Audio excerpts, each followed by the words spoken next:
ìran ọmọ òòjọ́ Kristi, ìran ọmọ òòjọ́ kí ìtìràn ti jẹ́ nínú ìgbàgbọ́. Kọ́ bá sọ nípa òòjọ́ lé àwùjọ ẹ̀rá kan ti ké sí jáde kúrò nínú òkùnkùn. Jákò ké sí hàn sínú òmọ́lẹ̀ inú ìgbèkùn ní Ísírẹ́lì àfiwé lèyí o nínú òṣèlú. Ọlọ́run jákò yá ké sí hàn jáde.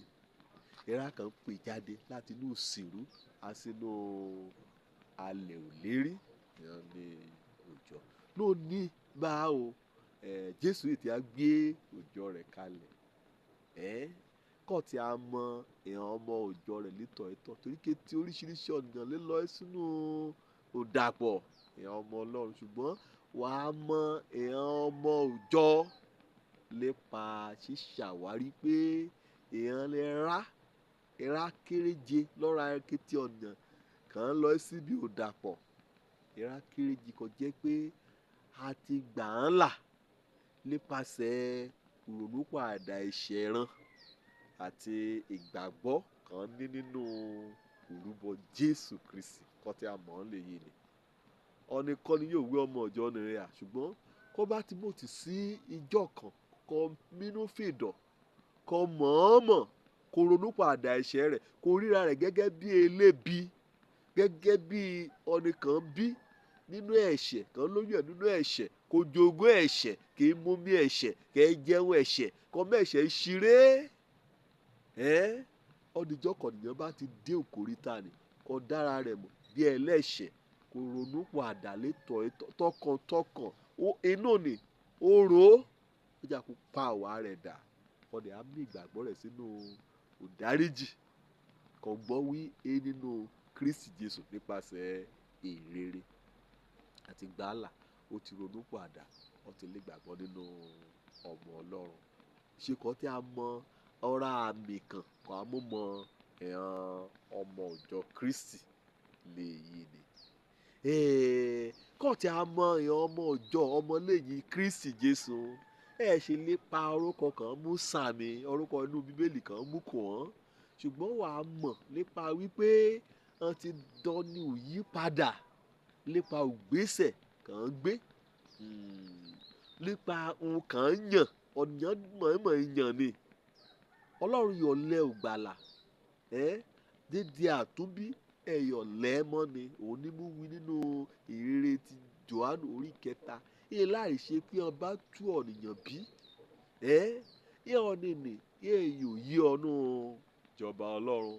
Ìran ọmọ òòjọ́ Kristi tọ̀ẹ́tọ́ ẹ̀rá kan jẹ́ pé wọ́n ti gba òyípadà nípasẹ̀ ohun kan yàn nípasẹ̀ ìgbésẹ̀ kan yàn láti wélé láti tẹ̀lé Jésù Kristi.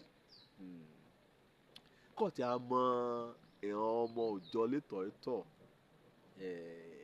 ẹ̀rá kan jẹ́ pé wọ́n ti rí àlàáfíà gbà sínú ọkàn ran sí òdálẹ́bí mọ́ mélìí wí èbí ìdè símọ́ lónìí o fún ẹ̀rá kẹ́ nínú Kristi Jésù.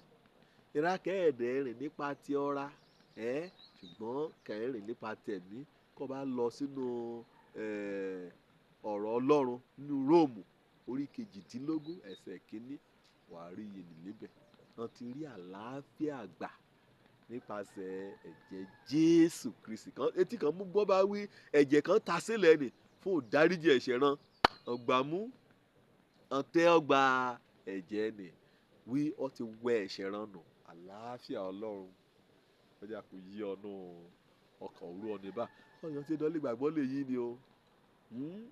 Kọ́ tí a mọ ìran ọmọ òòjọ́ Kristi lọ́tọ̀ ìran rẹ̀ rákọjẹ́ pé wọ́n ti múra ran sábẹ́ òdarí ọ̀rọ̀ Ọlọ́run kété ayé ran pátápátá ọmọ mọ̀ gbé ọ̀yà tẹríba wí kí ọ̀rọ̀ Ọlọ́run ìwé mímọ́ wí òun ni kí a darí ayé ran.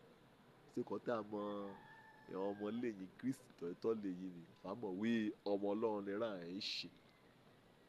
Kọ́ tí a mọ̀ wí ọmọ òòjọ́ Kristi láyé líbe àti lọ́run nígbà kan bá máyé sílẹ̀ ọ̀rọ̀ ọ̀nà kan á mọ̀ ní pé ẹ̀yà ṣiṣẹ́ fún Olúwa rán lójoojúmọ́ kété ògbésẹ̀ ran ṣíṣiṣẹ́ fún Olúwa ni. Kànlẹ̀ tí í ṣe yìí ni náà ẹ̀yà retí òpadàbọ̀ rẹ̀ lẹ́lẹ́rẹ̀ kejì. Àjèrè ọ̀rọ̀ ìjọba ọ̀run ni gẹ́gẹ́ bí Ọlọ́run ti rán wí kán lọ sínú ayé kán wàásù rere kó kété ẹ̀dá ọní bá ti gbàgbọ́ ká baptisi ran lórúkọ bàbá àti lórúkọ ọmọ àti lórúkọ ẹ̀mí mímọ́. Ìrákọ jẹ́ ọmọ ìjọ Kristi lọ ẹ̀tọ́ ń ra ìyè ẹ̀ṣẹ̀ ń ra ìyè bíbojú èyí ń ra ìyè gbígbọ̀jẹ̀gẹ́ ń ra ìyè òpèyìndà lójoojúmọ́ o ẹ̀yà retí bíbọ̀ ọkọ ìyàwó kan ń sèyìn bọ̀ kọ́ olúlé àbáwí ọ̀pọ̀lọpọ̀ bùgbé níbẹ̀ pé wọ́n ti lọ láti yà pèsè àyè sílẹ̀ kù wọ́n. Ọmọ ìjọ lọ ẹ̀tọ́ gbàgbé ọ̀rá ran kàn yà jàlé gáràjì gbàgbé ọ̀rá ran kàn yà sùn àsúlé ọtí gbàgbé ọ̀rá ran kàn sùn àsútàn àṣẹwó. Ọmọ ìjọba Ọlọ́run kò jẹ́ ọmọ ìjọ létọ̀ ẹ̀tọ́ àyà wàásù ìrere Ọlọ́run ẹ̀yà pèrò asọ́kọ̀ wí kàn yà ọkọ̀ gbàlà o kàn yà ọkọ̀ gbàlà o àmúfẹ́ hàn sí kété ọ̀nìyàn àmúfẹ́ hàn sí kété ìrákọ̀ bá jẹ́ pé ọ̀jẹ́ ọmọ Ọlọ́run àdé asọ ọ̀rọ̀ ìrere asọ àkókété ọ̀tòṣì ìyẹn ẹlẹ́ṣẹ̀ ìyẹn ìrákọ̀ ti sọnù ìyẹn ìrákọ̀ jẹ́ pé wọ́n ti lé síta ní àwùjọ ayé. Ṣé ọ̀rá ọmọ ìjọ Kristi lọ ẹ̀yà àbí èèyàn bá ń kú jọ lásán lọ jẹ́ ó mọ ìyá àgùntàn tí ń wo ìyẹn àgùntàn tí òun náà ìyẹn dẹ̀ mọ́ òun ìyẹn gbọ́ òun ìyẹn dàmọ̀ yàtọ̀ ṣé ọmọ Ọlọ́run lọ ẹ̀yà lónìí. Òjó lórúkọ mi ọmọ àbálábí tán ọ̀nìkan gbàlà kan dáríjì káríbi dé sílé ìjọba Ọlọ́run.